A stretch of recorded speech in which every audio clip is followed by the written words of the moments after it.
뭐냐면 경매를 하는 데 있어서 가장 중요한 부분이에요. 근데 부동산에는 이 부동산에 대한 히스토리, 즉 사연들이 있어요. 그 사연이 뭐냐면 등기부등본이라는 게 있어요. 그러니까 뭐 어떤 소유자의 변경사항 아니면 거기에 채권의 내용들 이런 것들이 쭉 다 들어있는 등기부등본이라는 게 있는데 그 등기부등본들을 파악해야 돼요. 우리가 가장 기본적으로. 근데 그 등기부등본을 파악을 못하면 이게 어떤 권리관계가 형성이 돼 있는지, 그리고 누가 여기에 뭐 어떤 걸 돈을 빌려줬는지, 누가 소유자인지 이런 것들을 파악하지 못하면 그 물건에 대한 정리를 할 수가 없고 거기에 내용들을 파악해낼 수가 없어요. 근데 사람들이 제일 어려워하는 게 이 등기부 등본을 그냥 본 적은 있어. 볼 수 있는데 그 내용들을 정확하게 파악을 못하는 경우가 많아요. 왜냐면 용어들이 낯설고 어려워서 그래요. 한 번도 본 적도 없고. 그래서 경매가 직접적으로 진행되는 단어들, 용어들이 따로 있고 이 등기부 등본을 보는데 필요한 용어들이 있어요. 그래서 이제 처음에 우리가 배우는 게 뭐냐면 그런 용어들을 좀 더 쉽게 먼저 파악을 해요. 그래서 그걸 먼저 배운 다음에 어떠한 내용들이 있는지 파악해 보고, 그리고 그 분석하는 방법들을 배우게 되고, 그 다음에 경매가 진행되는 과정, 그리고 그 안에 필요한 이제 권리 분석에 관련된 뭐 배당이라든지, 그리고 임대차 보호법이라든지 이런 것들을 배우게 이제 될 거예요. 그래서 오늘 그 첫 시간으로 그 등기부 등본을 보는 방법, 그래서 용어를 먼저 배우게 될 거예요. 자, 첫 번째로 배울 단어는 이게 가나다 순으로 가요. 그러니까 이제 보시면 되고, 가등기라는 단어가 나옵니다. 가등기가 뭐냐면 그 등기를 하기에 앞서, 그러니까 우리가 등기라는 건 등기부 등본상에 표기하는 걸 얘기해요. 근데 이제 가등기는 등기를 하는, 그러니까 뭐 소유권을 변경하는 걸 얘기하거든요.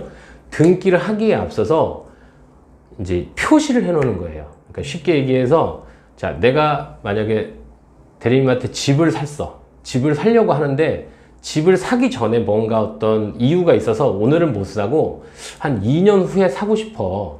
근데 2년 후까지 갈라 그러면 시간이 멀잖아. 대부분 내가 오늘 계약하면 한 2달이나 3달 후에 집을 사요. 그러면 그 안에 내가 돈을 준 걸 보호받고 싶잖아. 그러면 그때 가등기라는 걸 설정하는 거예요.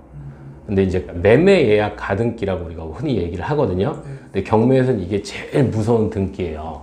왜냐면 이 등기를 설정을 해 놓으면 이 설정한 가등기를 설정해 놓은 이후에 어떠한 등기가 들어와도 가등기 밑으로 들어오는 모든 등기를 소멸시켜 버릴 수 있어요. 그래서 경매가 진행될 때 가등기가 만약에 들어와 있잖아요. 그러면 그 등기는 손대는 거 아니에요. 그러면 다 없어질 수 있어. 그러니까 쉽게 얘기해서 가장 위에 가등기가 붙어 있잖아요. 그럼 그 밑으로 무슨 채권이 들어와도 다 없어질 수 있어. 그래서 이제 경매할 때 절대로 손대면 안 되는 게 선순위 가등기 있는 경우. 내가 이 집을 사기 위해서 예약을 해 놓는 거예요. 그래서 매매 예약 가등기라고 해요. 쉽게. 그래서 내가 몇 월 며칠에 이 사람한테 얼마를 주고 미리 사놓는 거예요. 난 얼마에 이걸 살 거예요. 그리고 예약해 놓고 표시해 놓는 거예요. 등기부 등본에다가. 그걸 우리가 흔히 매매 예약 가등기라고 하는 거고, 그걸 그러니까 내가 채권을, 그러니까 돈을 빌려주는 개념은 아니에요. 매매를 하기 위한. 그러니까 쉽게 얘기해서 10억짜리인데 내가 5억을 줬어. 그럼 근저당을 설정할 수도 있잖아요. 근데 근저당하고 약간 다른 건, 근저당은 그 집이 10억이었어. 근데 나중에 이게 한 15억 가. 그럼 내가 이 사람한테 5억만 주면 그냥 끝나는 거잖아요. 그렇잖아. 그 빌려주는 거 같은 거는. 근데 5억을 줬어. 그럼 내가 5억을 예약해 놓은 거잖아요. 사기 위해서. 그럼 이 사람하고 약정한 금액이 있을 거야. 내가 원래 10억에 샀어. 그럼 2년 후에 내가 10억에 사기로 약속했으면 이 사람한테 10억만 주면 끝나요. 그럼 5억을 줬으니까 5억만 더 주면 끝나는 거잖아. 그럼 매매 예약이라는 건 그런 개념을 갖고 있는 거예요. 그러니까 아무리 10억, 20억이 가도 내가 10억에 약속을 해놨으면 그 돈만 주면 끝나는 거예요. 그래서 매매 예약이라는 그런 개념이 있는 거예요. 자, 그리고 감정평가액이라는 게 있어요. 감정평가액은 뭐냐면 경매에 있어서, 자, 은행이 이제 법원한테 경매라는 건 의뢰를 하는 거라 그랬잖아요. 이 물건에 대해서 대신 맡기고 이걸 팔아주세요라고 위탁한다는 걸 했잖아요. 위탁할 때 법원은 마음대로 팔 수 있는 게 아니잖아요. 이거를 어쨌든 팔려면 가격을 매겨야 될 거 아니에요. 그쵸? 그럼 이걸 누구한테 의뢰하냐면 감정평가 하는 회사가 있어요. 그 회사한테 의뢰를 해요. 자, 이거 얼마 가는지 평가 좀 해주세요. 그럼 부탁하는 거예요. 그러면 감정평가사가 나와서 이건 뭐 동네 시세가 얼마며 뭐 땅값이 얼마며 건축 연도는 얼마나 되는지 이런 걸 다 따져요. 그래갖고 표준 그 시가 뭐 이런 것들을 다 대비해서 총 가격이 얼마쯤 갑니다 라고 이제 보고를 해주는 거예요, 법원에.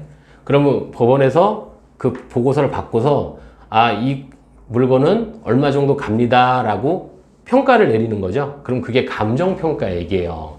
그러니까 쉽게 얘기하면 그 법원에서 내 맘대로 한정하는 게 아니고 감정평가사를 통해서 이 물건의 가격을 측정하는 거, 그걸 감정평가액이라고 하는 거예요. 그럼 그게 경매가가 되는 거예요. 그러니까 감정평가의 경매가 같은 얘기예요. 그럼 거기서부터 이제 경매의 시작이 되는 거예요. 그러니까 은행이 근저당을 설정했다 그래서 그 금액이 채권이 되는 건 채권이지만 그 금액이 이 물건의 가격은 아니잖아요.